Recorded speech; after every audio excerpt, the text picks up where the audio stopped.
Hi everyone, welcome back to new video. आज की video में डिस्कस करने वाले हैं हिमाचल प्रदेश के करंट अफेयर दिसंबर 2023 के 1 से लेकर के 6 दिसंबर तक के हम पहले डिस्कस कर चुके थे। आज हम 6 से लेकर के 18 दिसंबर के करंट अफेयर को डिस्कस करेंगे। गिरिराज मैगजीन जो एक वीकली मैगजीन आती है उसके 2 पार्ट्स हम डिस्कस कर चुके हैं। अगर आपने नहीं देखे हैं तो आप जाकर के देख सकते हो। तो चलिए शुरू करते हैं हमारी आज की डिस्कशन को सबसे पहले क्वेश्चन के साथ। At which place CM Sukhvinder Singh Sukhu ji inaugurated Him Mahotsav recently? Him Mahotsav का मुख्यमंत्री सुखविंदर सिंह सुक्खू जी ने किस स्थान पर उद्घाटन किया? तो इसका सही आंसर आ जाता है यहाँ पर दिल्ली में दिल्ली हाट में ये उद्घाटन किया गया। और इसका क्या फ़ायदा होगा? इसका फ़ायदा ये होगा कि हिमाचल प्रदेश के जो भी ट्रेडिशनल कुजीन्स हैं, ट्रेडिशनल क्राफ्ट्स हैं, उनको दिखाने का जो आर्टिशंस हैं उनको वहाँ पर मौका मिलेगा। इसके साथ ही आप लोगों को पता ही है कि जो भी सेल्फ हेल्प ग्रुप्स हैं वो भी अपने प्रोडक्ट्स बनाते हैं। इनके प्रोडक्ट्स जिस ब्रांड के अंतर्गत बनते हैं उस ब्रांड का नाम है हिमईरा, तो उनको भी वहाँ पर दिखाया जाएगा। 60 स्टॉल्स जो हैं दिल्ली हाट में लगाए जाएंगे जहां पर ये सारी चीज़ें दिखाई जाएंगी। तो इससे फ़ायदा ये हो जाएगा कि जो भी कारीगर लोग हैं उनका जो सोर्स ऑफ इनकम है ऑब्वियस सी बात है वो बढ़ेगा और उनको अपने जो प्रोडक्ट्स हैं उनको प्रमोट करने का मौका भी मिलेगा। In how many district Himganga scheme is being initiated at pilot basis? Himganga scheme को कितने जिलों में पायलट बेसिस, पायलट आधार पर शुरू किया जा रहा है? तो ये किया जा रहा है आपके 2 जिला में। ठीक है, 2 जिले में ये किया जा रहा है। देखिए इसका जो फर्स्ट फेज शुरू किया जाएगा वो 2 डिस्ट्रिक्ट में ही किया जाएगा। हिमगंगा योजना को हम पहले भी डिस्कस कर चुके हैं कि मिल्क बेस्ड इकोनॉमी को यानी दूध आधारित अर्थव्यवस्था को स्ट्रॉन्ग करने के लिए हिमाचल प्रदेश में शुरू किया जा रहा है, जिसके लिए 500 करोड़ रुपए का बजट रखा गया है। और इसके साथ ही जो मॉडर्न मिल्क प्लांट और प्रोसेसिंग यूनिट है हिमाचल प्रदेश में उसको भी एस्टेब्लिश किया जा रहा है, जिसके बारे में पहले हम बहुत बार डिस्कस कर चुके हैं। नेशनल डेयरी डेवलपमेंटल बोर्ड यानी कि राष्ट्रीय डेयरी विकास बोर्ड के माध्यम से ये विकसित किया जा रहा है। कहाँ पर किया जा रहा है? धगवार में किया जा रहा है। धगवार कहाँ पर है? ये धगवार या डगवार जिसको आप बोल सकते हो, और ये आपका है डिस्ट्रिक्ट कांगड़ा में। ठीक है, तो कांगड़ा और हमीरपुर में पायलट बेसिस के ये पायलट आधार पर परियोजना को शुरू किया जाएगा। Which of the following pass connects Lahaul valley of Himachal to Zanskar valley in Ladakh? कौन सा ऐसा दर्रा है जो हिमाचल की लाहौल घाटी को जंस्कर घाटी से जोड़ता है लद्दाख की? तो इसका सही आंसर है हमारा शिंकू पास। अब ये न्यूज़ में क्यों आया हुआ था?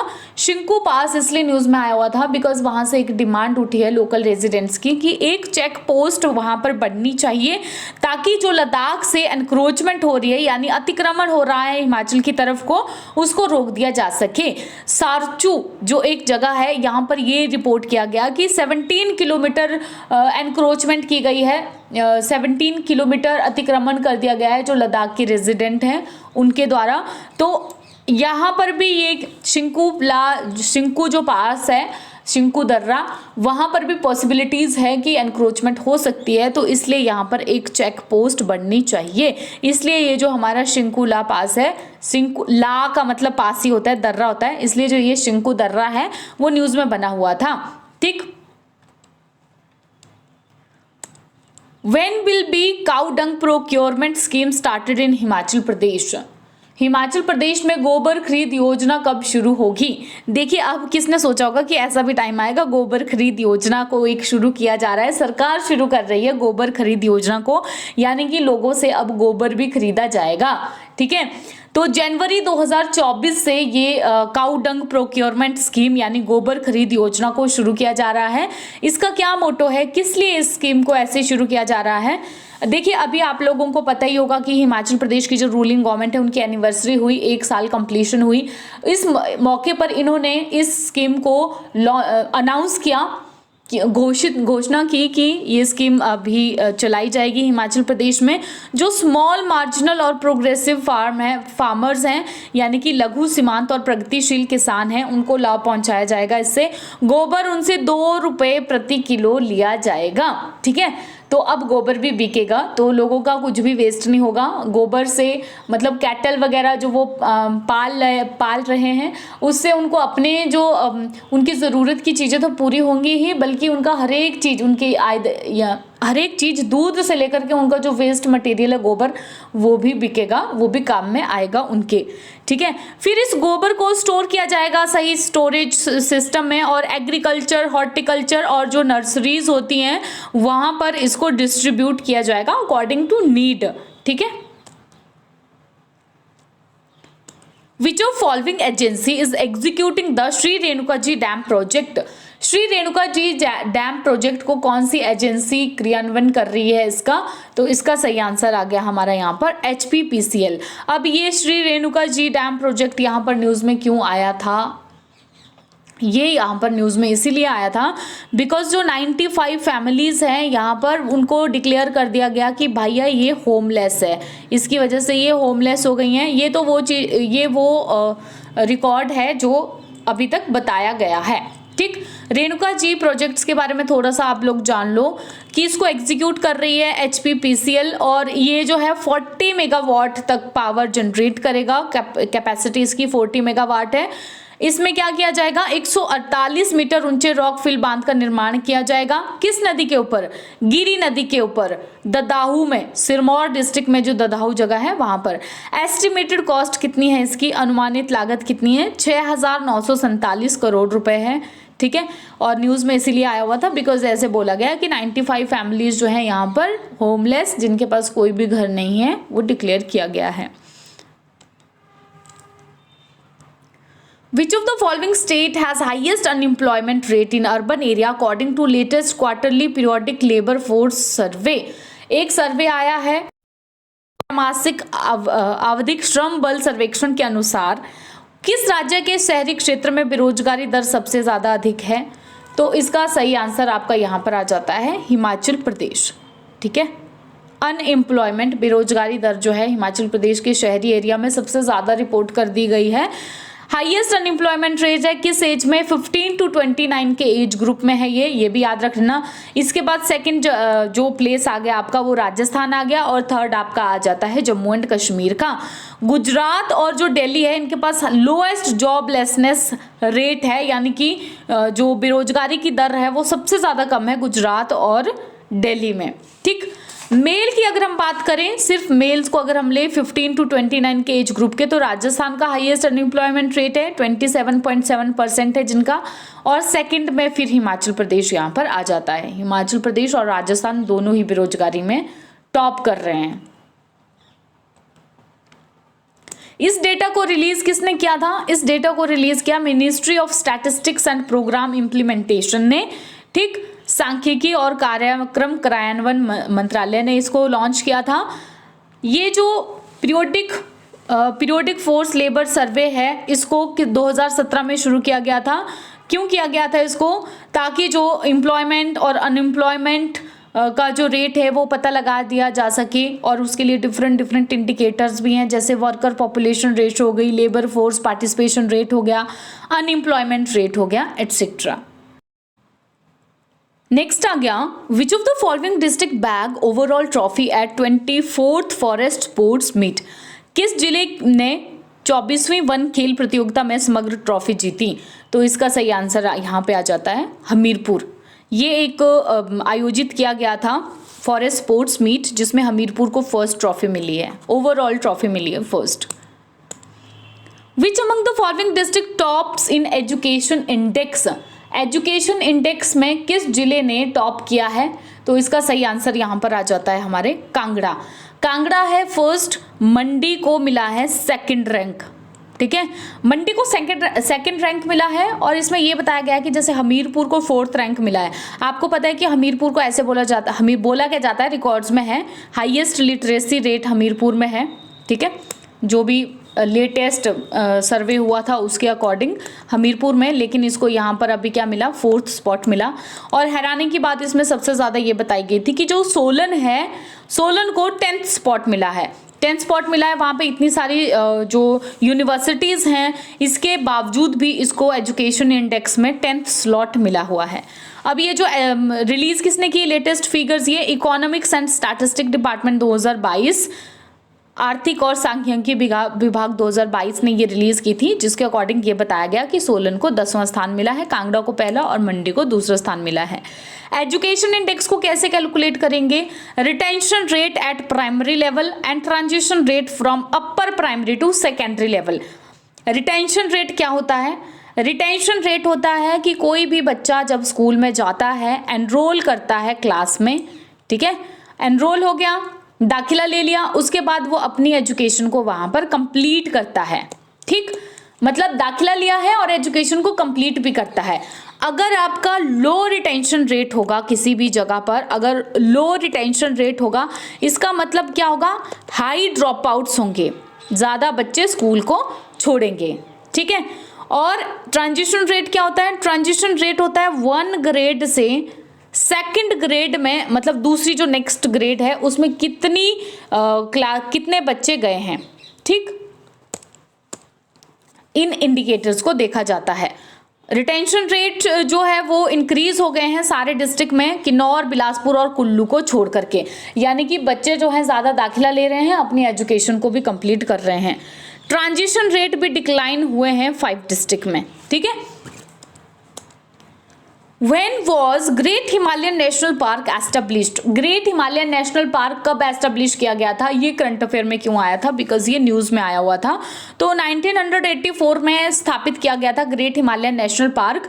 ग्रेट हिमालयन नेशनल पार्क में एक सेंट्रल टीम आई है सर्वे करने के लिए, और उन्होंने रिसेंटली अपना जो सर्वे है उसको कंप्लीट कर दिया है, इसके लिए ये न्यूज में आया हुआ था। और जो ग्रेट हिमालयन नेशनल पार्क है उसका टोटल एरिया कितना है, 1171 स्क्वायर किलोमीटर पे ये फैला है। एलिवेशन की अगर हम बात करें तो 1500 मीटर से लेकर के 6000 मीटर तक ये फैला हुआ है। यहाँ की जो फौना एंड फ्लोरा है, फ्लोरा का मतलब होता है प्लांट्स, जो भी प्लांट्स वगैरह यहाँ पर होते हैं, और फौना का मतलब होता है जो भी एनिमल्स वगैरह यहाँ पर होते हैं, इंसेक्ट्स वगैरह, जीव जंतु, ठीक है, पेड़ पौधे, फ्लोरा और जीव जंतु फौना, उन सब को वाइल्ड लाइफ प्रोटेक्शन एक्ट 1972 के अंतर्गत प्रोटेक्ट किया गया है। 2014 में इसको UNESCO list of world heritage की लिस्ट में शामिल किया गया था। किस क्राइटेरिया के अंतर्गत, outstanding significance for biodiversity conservation, जैव विविधता संरक्षण के लिए उत्कृष्ट महत्व के अंतर्गत। अब ये जो सर्वे है ये कौन कंडक्ट कर रहा है, सर्वे कंडक्ट कर रहा है wildlife institute of India. ये एक नोडल एजेंसी है, planning, promotion and overseeing the implementation of India's environmental and forestry policies and programme, ठीक है, यानी कि भारत की जितनी भी पर्यावरण और वानिकी नीतियां हैं, कार्यक्रम है, इनका योजना, प्रचार और इम्प्लीमेंटेशन यानी कार्यान्वयन, इस चीज के लिए ये नोडल एजेंसी है। 2018 में भी ये सर्वे किया गया था, और जब 2018 में इस तरह का सर्वे हुआ था तो जो ग्रेट हिमालयन नेशनल पार्क है, तीर्थन और सैंज की जो वाइल्ड लाइफ सेंचुरी है, उनको पूरे नॉर्थ इंडिया में एक्सीलेंट रैंक प्राप्त हुआ था, उत्कृष्ट रैंक प्राप्त हुआ था। What is the capacity of Pekhuwela solar power project being set up in Una district? पहले तो पेखुवेला जो सोलर पावर प्रोजेक्ट है कहाँ पर सेटअप किया जा रहा है, ऊना डिस्ट्रिक्ट में। इसकी जो टोटल कैपेसिटी है वो यहाँ पर आ जाती है 32 मेगावाट। अब इससे ये अनुमान लगाया जा रहा है कि भाई ये जो हर साल 66.10 मिलियन यूनिट्स इलेक्ट्रिसिटी को जनरेट करेगा, और इसके साथ ही ना कि सिर्फ इलेक्ट्रिसिटी को जनरेट करेगा और हमारी ज़रूरतों को पूरी करेगा, बल्कि 2532 टन जो कार्बन एमिशंस होती है, कार्बन उत्सर्जन होता है, उसको भी ये कम करेगा। इसके साथ ही यहाँ पर लोकल जो है उनको लाइवलीहुड भी प्रोवाइड, एम्प्लॉयमेंट भी प्रोवाइड करेगा। कोई भी चीज़ जब कहीं पर स्थापित होती है, कोई भी चीज़ कहीं पर जब बन रही होती है, तो जो भी लोकल लोग होते हैं, क्योंकि यूथ कहाँ से जाएगी काम करने के लिए, लोकल लेवल के यहाँ वहाँ के लोग ही तो काम करने आते हैं किसी पर्टिकुलर जगह पर, तो बाहर के भी आते हैं, कम आते हैं, ज़्यादा तो लोकल लोगों को ही फायदा होगा, ठीक है, तो एम्प्लॉयमेंट भी जनरेट करेगा। इसके साथ जो HPPCL है, जो एग्जीक्यूटिंग एजेंसी है, उनको ये टारगेट दिया गया है कि भाई 2 साल, नेक्स्ट जो 2 ईयर्स है उनमें आप 500 मेगावाट के सोलर पावर प्रोजेक्ट्स को स्थापित करोगे, इंस्टॉल करोगे।